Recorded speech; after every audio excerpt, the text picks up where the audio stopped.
Did you know that the packaging for Milk Makeup's Kush mascara was made in an Italian car factory?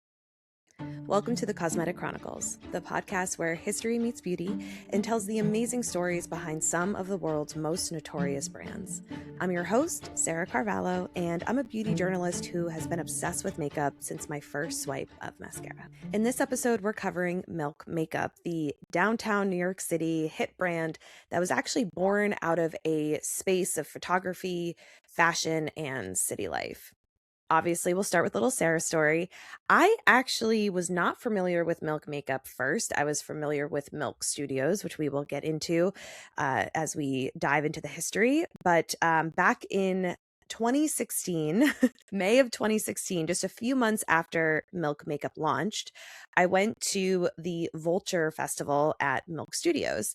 And I only knew Milk Studios as kind of this cool downtown photography studio, and I went to go see a reunion panel for the show Happy Endings. If you're a fan of that show, please let me know. We always find each other. What a perfect show. So they were having a little reunion panel, and the Vulture Festival was happening at Milk Studios. And I had never been in it before, but I just remember walking in and being like, wow, it was just so bright and airy. I know a lot of fashion studio spaces are like white and stark, but this seemed to just have like a slightly cooler edge to it. It felt like the cool kids hung out there. It was probably because it was downtown. It was in the middle of the meatpacking. It wasn't like in the middle of nowhere. It was kind of in the hub of a really cool area. So I just kind of felt like, wow, this space is really interesting. And it wasn't until later that I actually knew that I found out that they came out with a makeup brand. And similar to Benefit, I only found out because I kept receiving small samples of their lip and cheek stick. And I was just like, I just kept getting them. And I was like, I don't know what this is. But in different from Benefit, I did actually try it, and I love that product. It's a great lip and cheek product. To be honest, to this day, I haven't tried that many of their products, but I'm very familiar with a lot of their products, but I haven't actually tried a lot of them. So we'll talk about their hero products later on in this episode, and obviously I'll show off the lip and cheek over in my Instagram, but I also got their new gel skin tint that I will try for the first time over on my Instagram as well. So we'll chat all about this later on, but for now, let's go back to the beginning. Milk Makeup was technically launched in February of 2016, and it was born out of Milk Studios, which was opened by Mazdak Rossi in New York City's Meatpacking District in 1996. So Milk Studios comes long before Milk Makeup. So Mazdak built Milk Studios again in 1996 as a true hub of fashion, photography, casting, videography, and media publishing. And what began as kind of a humble beginning in the meatpacking industry is now considered a media conglomerate with locations both in New York and Los Angeles. And so at the heart of Milk Studios was the community and culture. And this is where the inspiration for Milk Makeup really began. I found a quote from Mazdak from a Forbes article last year in 2025. This is what he had to say. Quote, "The whole concept was based on the culture and the people in the hallways of Milk Studios and the people that worked at Milk, came to Milk, and just that sort of amazing energy. I used to give tours at Milk Studios. People used to come and be like, Rossi, show me around. And by the time I was done with the tour, people used to say, oh my God, if you could bottle up this energy. And I used to always say, we need to create a product. If Milk is a brand, what is the product? What is our offering to the world? And I remember really early on always saying, Milk creates services and products to enable and unlock creativity," end quote. So along with the energy in the space, it was also the connections of the people that were coming into Milk Studios that really helped to build, kind of opening the door for this potential new avenue into a beauty brand. So here's another quote I found from Mazdak. Quote, "We come from a long lineage of Milk Studios, which started as a fashion photography studio almost 25 years ago. The studios were always filled with our collaborators, our contributors, our photographers, our filmmakers, our artists. A lot of the people either came there and photographed or they were there working and creating. Designers would come there, they would show, produce, and create. And we had brand partnerships in return. And one of them was with our long-lasting partnership with MAC Cosmetics," end quote. So this partnership became very important for what would become the launch of Milk Makeup. So they actually had a collaboration with MAC in 2010 called Mac and Milk, which included 6 backstage essentials, and it kind of blew up. Mazdak said, quote, "At the time, I remember all of us looking at each other going, oh, well, this is interesting. I wonder if Milk could ever do a line ourselves," end quote. So the success of this collaboration with MAC in 2010 is what really sparked the motivation to start their own beauty brand. So his first stop was his wife, Zana Roberts Rassi. Now, Zana was a London beauty and fashion editor, a Today fashion contributor, and a fashion correspondent for E! News. So she had a lot of history in the beauty and fashion space. Then they brought in Georgie Greville, who had come to the table as a creative director of Milk Studios' in-house production company. And then they brought her in as Milk Makeup COO. And the last piece of their puzzle was Diana Ruth, a product developer with experience with Laura Mercier, Benefit, and Hard Candy, who famously told Mazdak, quote, "Don't ever ask me to make products that already exist out there," end quote. We can already tell we love Diana here at the pod. The 4 founders came together and quickly decided that the brand needed to be filled with products that were clean, specifically entirely cruelty-free and vegan, with paraben-free formulas. So despite the name Milk, they were vegan and, again, cruelty-free. Back in 2016, not as common. Clean, not as common. They also wanted to make sure their products were beyond simple to use. Per their first tagline, "Milk girls do their makeup quick." So their intended audiences were, cool people who don't use makeup brushes. Zana got more in depth with this in a Forbes article by saying, quote, "The Milk girl is conscious, smart, creative, cool, and she cares. She is someone who cares immensely about what she puts on her face, where that makeup comes from, and its backstory. She cares that it's made with great intentions and 100% love. On the flip side, she leads a fast-paced life and wants to simplify without sacrificing on ingredients," end quote. In another interview with Vogue, Georgie said, quote, "She was every girl I know in New York. It's this idea that the less makeup you wear, the sexier you are," end quote. And when it came to the products and the packaging, the team once again turned inwards to their own studio settings and just observed the vibrant creativity that was surrounding them every day. Easy inspiration. Zana recalls, quote, "Milk makeup was less about recreating the glam or impractical looks we saw on the models inside Milk Studios. It was more about how the behind the scenes crew wore their makeup day to day. We would sit in the lobby and watch the photographer, the stylist, the assistant in the equipment room with her inky eyeliner, glassy skin, and flushed cheeks. Whatever their look was, their creativity and need for utility was our living, breathing Pinterest page," end quote. I absolutely love that quote. New York City is a true Pinterest page. So with all of this inspiration, with everything kind of coming together with the foursome, they officially launched Milk Makeup in 2016 with an ambitious line of 85 SKUs. That's wild. 85 SKUs, including skincare products like their sunshine oil and cooling water, their first dual complexion product called the Coverage Duo, their highlighter stick, a lipstick, and a blush oil. And all of the products came in kind of an easy to throw in your bag packaging. There was a 2016 Fashionista article I found about this launch where I thought they wrote perfectly about the products needing to be quick and easy. So I'm going to read directly from that article.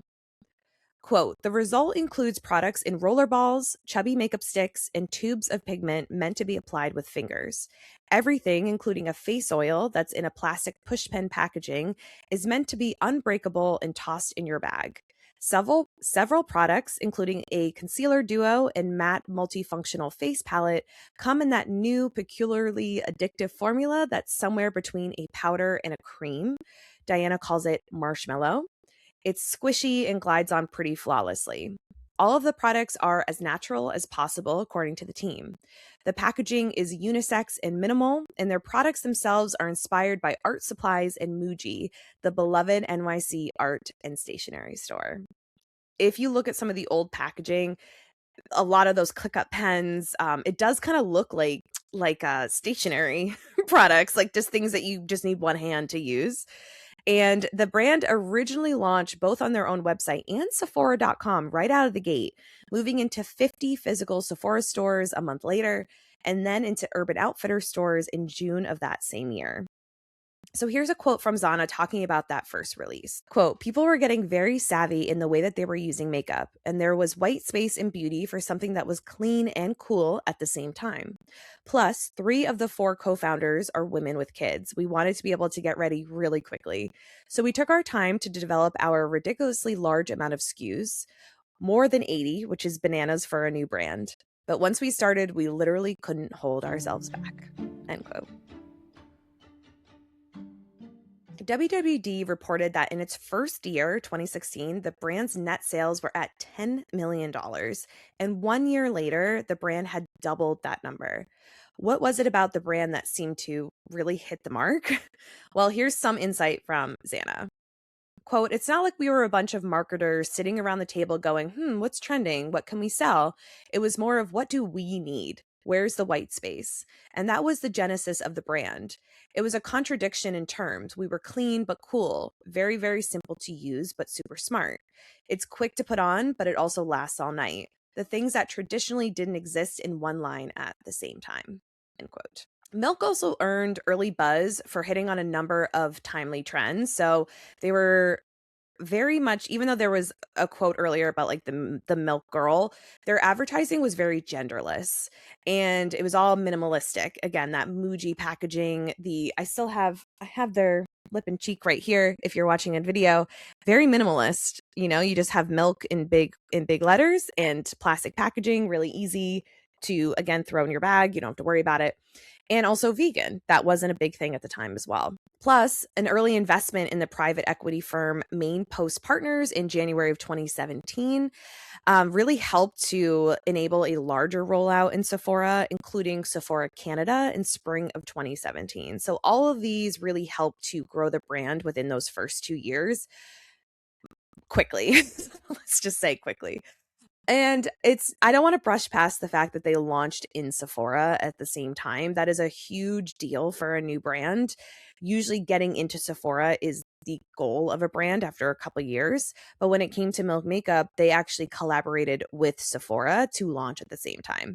Here's another quote I found from Xana about how being in Sephora early really helped shape their success. Quote, they provided us with a platform on a grand scale that we would not have otherwise had.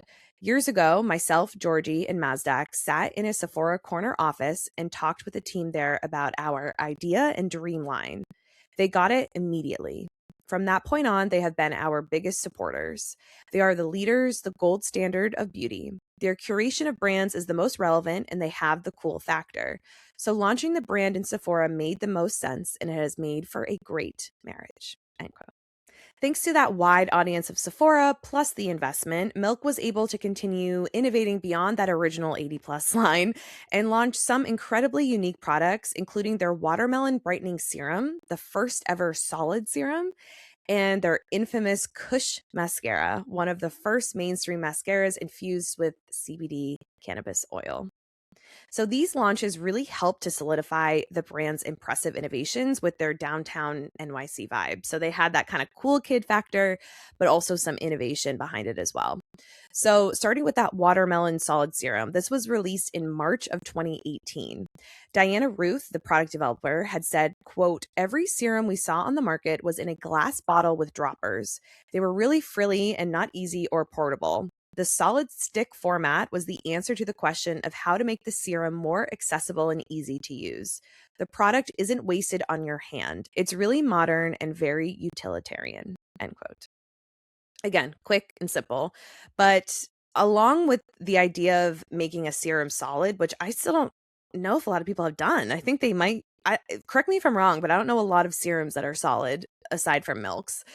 But the additional innovation was also in the ingredients. So their serum was totally free from fragrance and a number of other potential skin irritants, including parabens, sulfates, SLS, and formaldehyde.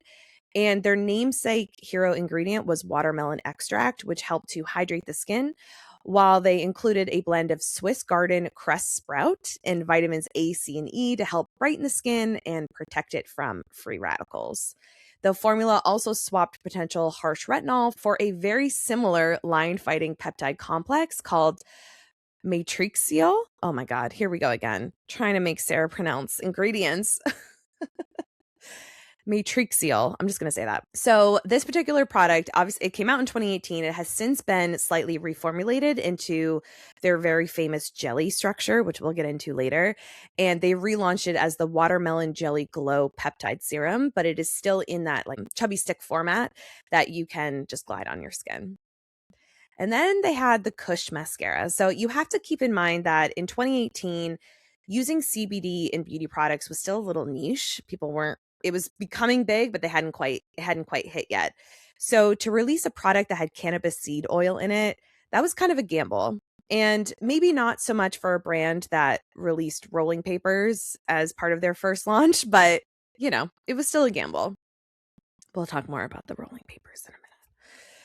So they released the Kush mascara on 4/20, of course, in 2018, and it included smoke-filled ads with the tagline, "All you need is one hit for high volume." You guys, ChatGPT could never. That only a human could come up with that. I'm sorry, it's too good. But it wasn't just the cheeky ad. The ingredients in this mascara were specifically chosen and formulated together to make a superior product. So since Milk Makeup was 100% vegan, they had to find an alternative to beeswax, which is a common ingredient in many mascaras. So they had to basically think outside the box, and they found CBD oil and happily discovered that it wasn't only a good alternative for beeswax, but the oil gave the mascara a creamy texture, which allowed for smoother application, tug-free removal, and also additional conditioning benefits. And on top of that, the CBD infused formula had these hollow heart-shaped fibers, which helped to lock onto lashes in each direction, adding width and length for long-lasting volume and curl. And this immediately became a bestseller and still is to this day. It's one of the products they're most known for. So this is the product that really made Milk synonymous with cannabis-infused beauty, and it really kicked off their whole Kush franchise. So this now includes the Kush Fiber Brow Gel, Kush Lash and Brow Multi-Peptide Serum, their Kush Lip Oil, and the Kush High Roll Tubing Mascara. The way that I want to try this tubing mascara, I was going to say it sounds like a tubing based on the way that they describe the fibers kind of grabbing onto your lash. That's basically what a tubing mascara does. So I am definitely going to be buying this High Roll Tubing Mascara. Maybe I should buy it and do a little first impression on my Instagram. What do you think? Let me know. Coming off the success of their CBD Kush mascara, this primer was formulated with hemp-derived cannabis seed extract, which was rich in antioxidants, helping to protect the skin on your face from environmental stressors like pollution and free radicals. And the extract they found also helped to hydrate the skin and reduce inflammation, which you hear that a lot about CBD products. It's why you will see them in like muscle creams and things. They just kind of help reduce inflammation. And so that made this primer a skincare focused makeup product. And this was way before everyone was putting hyaluronic acid and niacinamide and everything.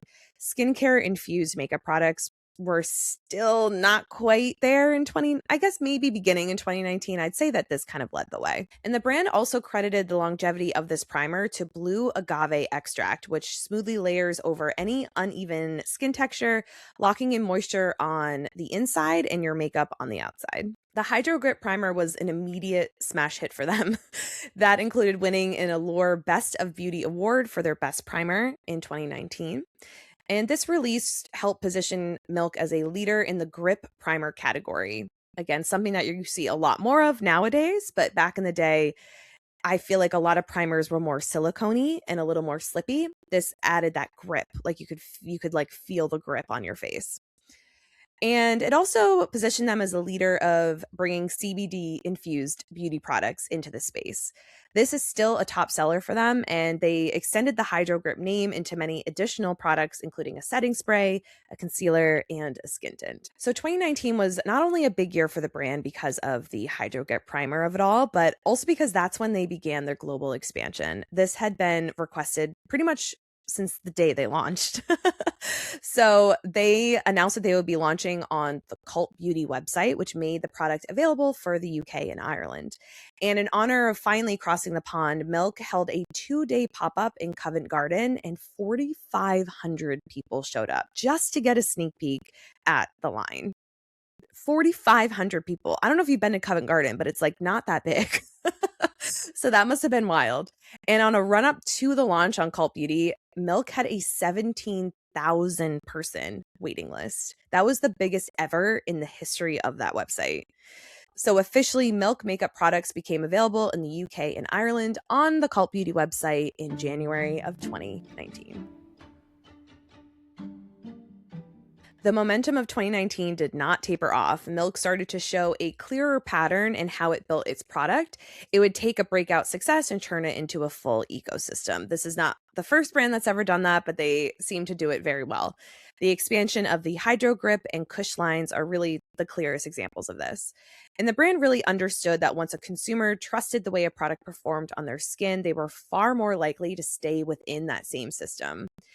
At the same time, the broader beauty market was starting to catch up to ideas that Milk had already been playing with for years. So that hybrid of skincare and makeup, that was becoming more of a commonplace across prestige beauty. So instead of abandoning that position because everyone else was doing it, Milk doubled down on it, but with a more refined skin first lens. So one of the best examples of this was with their release of the Sunshine Skin Tint SPF 30 in 2021. This leaned into sheer coverage, flexible wear, and built-in skincare benefits. So the packaging itself, which was a rollerball applicator, continued Milk's theme of utility, the combination of effective beauty and utility format. It also signaled a shift in consumer preference that Milk was early to recognize, that move away from full coverage, heavily structured makeup, which was seen at the kind of the end of the 2010s, into something more breathable and intuitive, also known as that clean girl, no makeup that came about in like 2020, 2021. So they were really kind of leading with that Sunshine Skin Tint, leaning into where they saw the trends going in terms of skincare, makeup, more flexible options. Also in 2021, Milk Makeup moved into bright new offices in Soho, leaving their longtime home in the Meatpacking district. Mazdak explained, quote, "When I started Milk Studios, I was 24. So I've been in meatpacking my entire life in that building. I was very involved in that neighborhood, every aspect of it, from the Whitney coming in to the High Line. I fought to get the cobblestones back.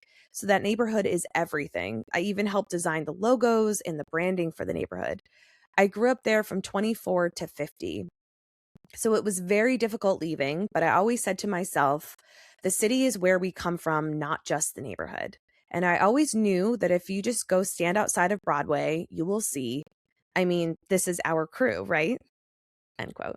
In 2021, along with moving and leaning into their very successful launches, they also pushed the boundaries of its core ethos to develop an even deeper focus on clean beauty, sustainability, and inclusivity. This included a redesign of product packaging to make it more sustainable, along with shipping their products in 100% post-consumer waste boxes and working with a factory that uses 100% green energy.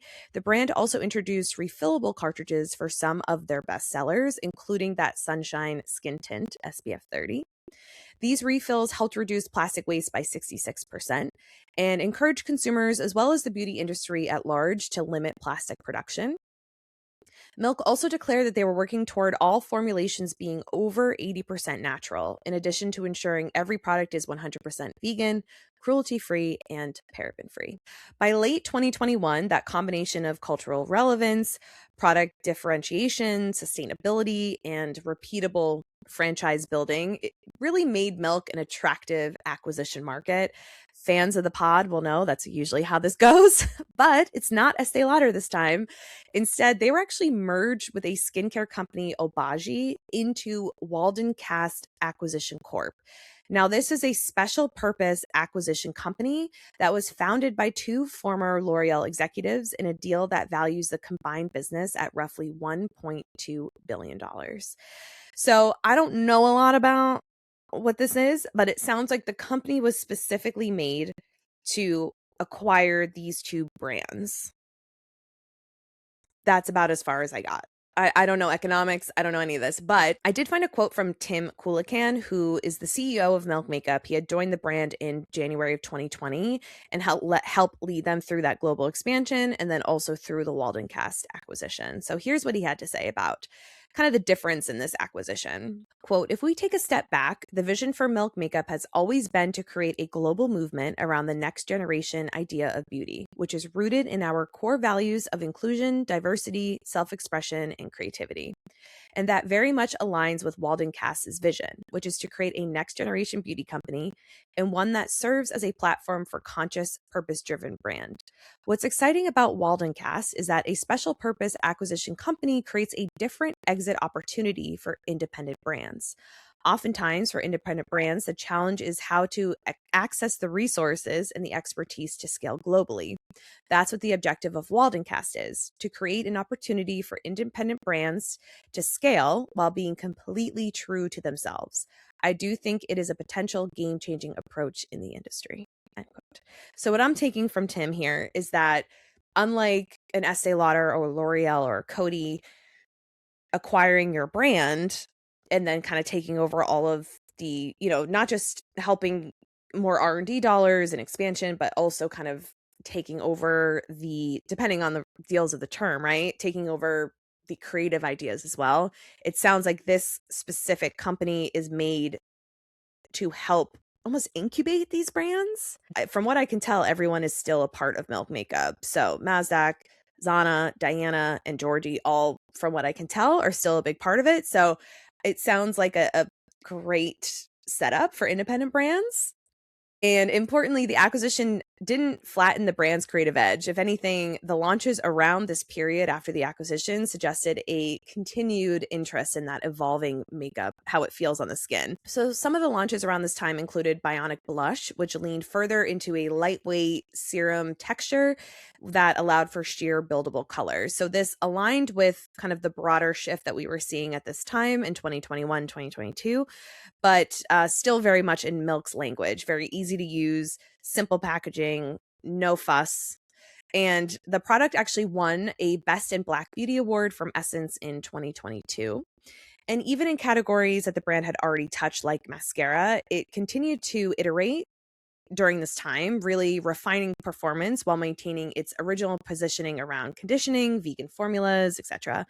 And this included the launch of their Rise mascara, which was created for more lift and volume, and it went on to win a Glamour Beauty Award in 2022.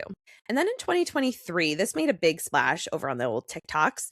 Milk introduced their Cloud Glow Priming Foam. This was a bouncy foaming primer that felt almost tailor-made for the social media era. Their product continued the brand's long-standing interest around makeup being tactile and sensory, so wanting kind of that direct contact with your product, whether it was like the lip and cheek stick or that grippy primer.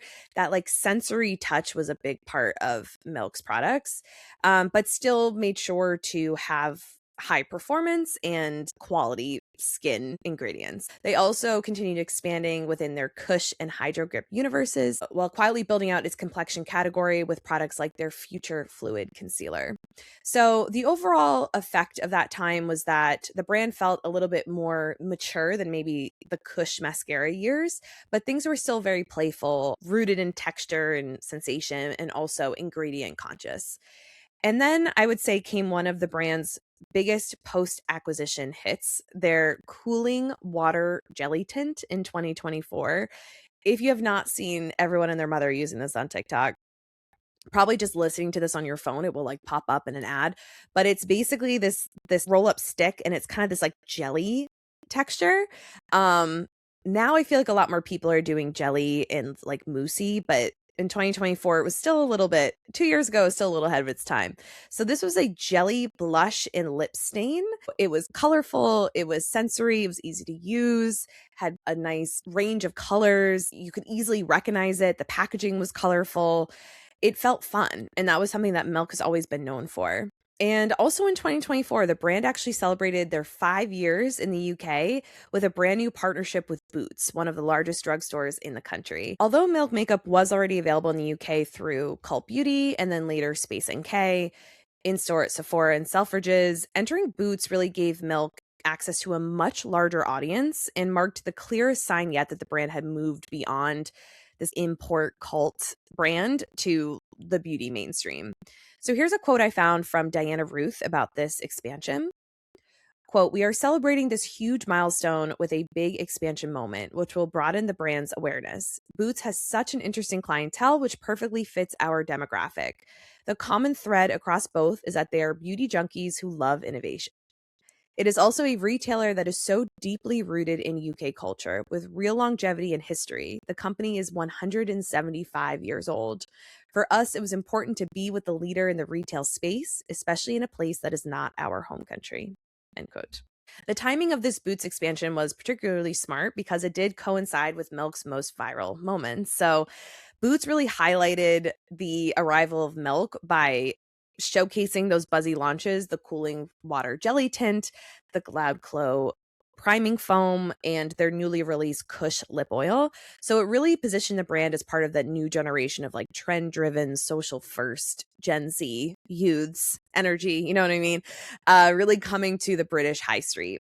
And in many ways, this was like a full circle moment for them. 5 years earlier, Milk had generated the biggest wait list in cult beauty history. And by 2024, it didn't need exclusivity or a 2-day pop-up at Covent Garden to create excitement. The brand had already become established enough to land in a retailer as massive as Boots while still feeling cool and young and fresh. It's hard to do. And I would say present day Milk occupies a very different position than it did in its earliest years. So it's not just now the downtown cannabis-infused brand that made mascara with CBD and also gave us blotting papers that we could roll. It became a global beauty brand with multiple franchises, a product pipeline that still manages to tap into what consumers want and also keep it fun and playful. And new releases include the Hydro Grip Concealer and Hydro Grip Skin Tint, which I have here with me. I haven't tried it yet, but I bought it specifically for this episode because I want to try. And so they're still building on what they do best. You know, the newest releases of these Hydro Grip complexion products are part of the Hydro Grip line. And so they're still building on what they do best, keeping things quick, clean, and simple to use, and also available for anyone to use. Since their founding, Milk Makeup has promoted self-expression, telling beauty users, regardless of their gender, to live their look. Here's a quote from Georgie about what that means. "Live your look for us means living your truth in how you represent and present yourself. We always say it's not how you create your look, it's what you do in it that matters." End quote. Okay, rabbit hole of the week. This is the little rabbit hole I went down when I was doing my research this week on Milk. I did say we talk a little bit more about those rolling papers, so let's chat about it.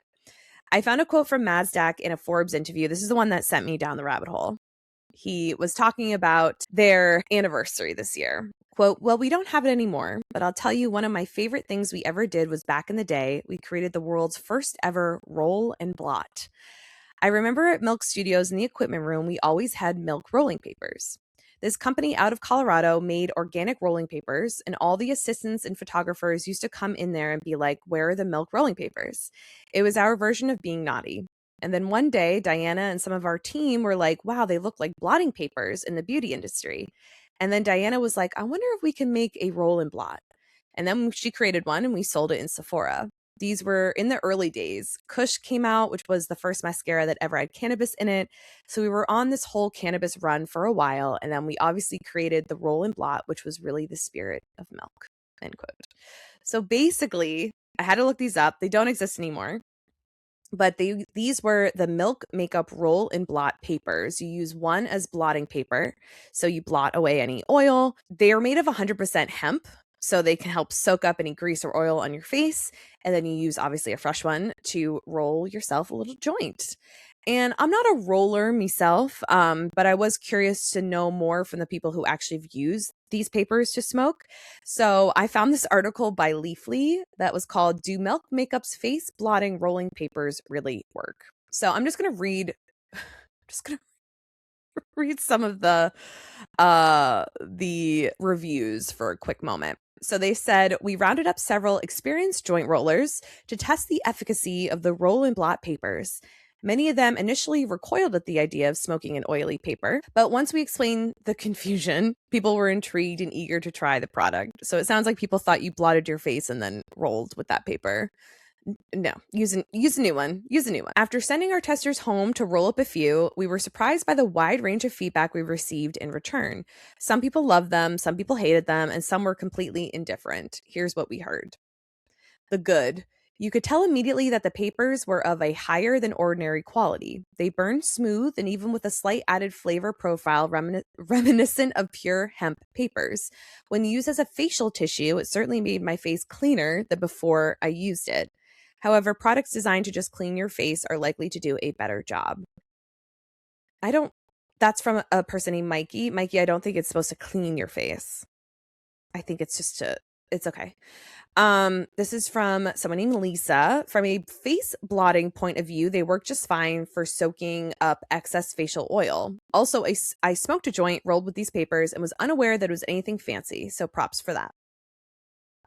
Okay. The bad. They're so absorbent that I'd be scared to roll with particularly sweaty hands without ripping. Fair. Okay, this is from Kelly. I hated them. LOL. I spent literally 20 minutes trying to roll a J with those, gave up, got normal rolling papers, and rolled a J in 3 minutes. The milk papers aren't sturdy enough. You tell him, Kelly. Dang. Okay, the indifferent. I found them absolutely serviceable. They felt a little fragile, like they might be more likely to rip when rolling, but smoked fine, didn't run or anything. They smoked better than a typical cigarette paper. A bit more ash left over after burning than a thin hemp paper, but not as bad as plenty of papers I've used. That was from Ben. Okay, let me read their takeaway. Should you spend $10 on Milk Makeup's roll and blot papers? Most of our testers voted no, but the answer also depends on what you value in paper. By general consensus, Milk's papers did work fine for rolling. They felt flimsy but didn't rip, and they burned smoothly with minimal ashy residue. The reviews on Milk's roll and blot product page average out to a similar conclusion. If you have a drawer full of rolling papers already, there's probably no reason to add these to your repertoire. Instead, try the hack of using your existing papers to blot your face. That said, if you're going to buy dedicated blotting papers and rolling papers anyway, these aren't exorbitant. Our overall conclusion? Milk's papers certainly aren't necessary, but if a price point is a non-issue, or if you like trying new things, this combo product is at least worth a shot. Thanks, Leafly. Now we'll know, or will we, because it doesn't exist anymore. However, I will wrap up this rabbit hole with another quote from Mazdak. When Forbes asked him where the papers went, since they're no longer available, he said this in 2025, by the way. Quote, "Well, we'll see with the 10th anniversary. We've got a few things up our sleeve we're excited about. Next year is going to be a big year for us, and we're going to not just do really fun, amazing new concepts around product, but we're also going to have a lot around the celebration of 30 years of Milk Studios and 10 years of Milk Makeup.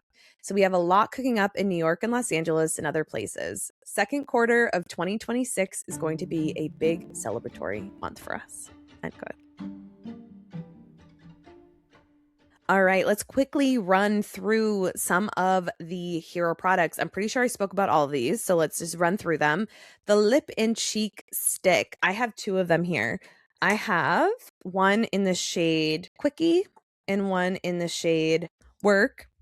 And these were actually launched with I believe these were launched with the original 85 SKUs. They were early, and this was one of the brand's most foundational products. So it's just this chubby stick, and you can just glide it right on your face. You can put it on your cheeks, and it helped define Milk's multi-use swipe and go stick format. Effortless, skin first approach, easy to use, simple, throw in your bag, all that good stuff. So I'll be using these over on my Instagram. Maybe I'll do one cheek with one color and one cheek with the other, and you can vote on which one you prefer. Then we have the Kush High Volume Mascara. This came out in 2018. This really put Milk on the map, and it created some major buzz and made Milk kind of a leader in the CBD infused beauty space. Then we have the Hydro Grip Primer, came out in 2019. I'd say this is the brand's biggest breakout hit, and because it is still people's favorite, and it really helped define that gripping primer category and remains a bestseller to this day. In 2020, they came out with a Hydro Grip Set and Refresh spray, so that helped turn that single grip primer into a full franchise, and it reinforced Milk's system-based approach. So that idea of creating a product people love and then creating different iterations of it, so you can kind of get pretty much from start to finish. So you can do the primer in the beginning of your makeup and then you set it at the end, both with that grip formula. They had a cooling water stick that also came out, and there's been different iterations of this. So there's a cooling water stick that is like this blue stick. I actually did have it for a long time. I kept it in my fridge, and it's that jelly formula as well, and you kind of just like glide it all over your skin, and it just feels really refreshing. Helps reduce redness, it helps reduce puffiness, and so that was kind of an early era idea for them, starting with the solid stick serum, the idea that you can just kind of roll something on your face. This was a sensory skincare meets makeup stick. Early launch for them, and that kind of is how they've continued creating a lot of those jelly sticks. Their Sunshine Skin Tint. Now, I don't see this anymore, so I don't think this exists, but this was one of their first complexion products that moved into that sheer skin first complexion category. And the roller ball packaging specifically made it instantly recognizable as a Milk product. Their Bionic Blush that came out in 2022. This was a lightweight liquid blush that really aligned with the time's obsession with serum-like color. I'd say we've moved a little bit away from that, but I still love that type of blush, a kind of a watercolor, easy application process. Their Future Fluid Concealer was also entry into more complexion products, and that really helped to round out the complexion products that they had at the time. And this was a hydrating, flexible coverage. Their Cloud Glow Priming Foam. I'm actually curious to try this because it's a whipped foaming primer texture, and I don't know if it's as grippy or if it's who should use that versus the Hydro Grip Primer. I'd be curious if you've tried both, if you have an opinion on that. But again, this was a big deal because it continued their focus on that like tactile sensation and also unusual delivery of product. Of course, the Cooling Water Jelly Tint. This was a viral blush and lip stain that had that bouncy jelly texture. I'd say so many brands at this point have come out with very similar products. I think they were the first. I'm sure it existed in like K-Beauty before. So I feel like K-Beauty is like 5 years ahead of us. But I think a lot of people have been copying that kind of jelly bouncy texture since this one came out in 2024. And then lastly, their extension of the Hydro Grip franchise into complexion. So they came out with the Hydro Grip Concealer and the Hydro Grip Gel Skin Tint, which I feel like this probably replaced the Sunshine Skin Tint. But I don't know for sure. But I'm excited to try that because I haven't tried any of their complexion products ever. So we're going to end with some fun facts here. So because they came from Milk Studios, they were constantly producing their campaigns, behind the scenes content, and editorial shoots in-house. So this actually gave them a huge advantage for early social media branding because they could just do everything in-house. They already had all the access to all the things they needed and were very quickly online and digital first in a lot of spaces. And the brand's visual identity was designed specifically to feel anti-traditional. So early Milk campaigns avoided heavy retouching and leaned into natural skin texture, movement, real life application. This kind of helped define the cool no makeup aesthetic before it became very saturated.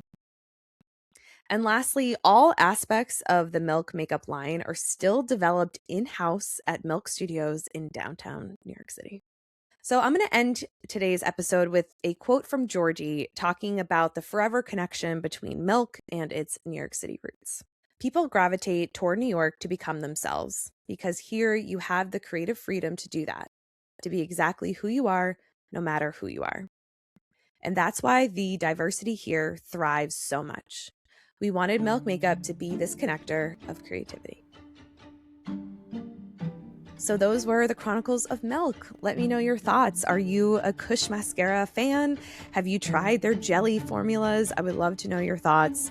Please feel free to leave any comments here, or you can also email me. I have an email now, sarah@thecosmeticchronicles.com. And if you haven't already, I would love if you could subscribe, if you could share, if you could rate. It really, really helps. You wouldn't think it would so much, but it does. It just helps push it out to more people. And I feel like what I'm creating here with you all is really special to me, at least, and I hope to you. And I would love for more beauty nerds to kind of come into the gang. So feel free to send it along, and feel free to share some of the brands that you would love to see covered on this podcast. Thanks for tuning in, and I'll see you next time on the Cosmetic Chronicles.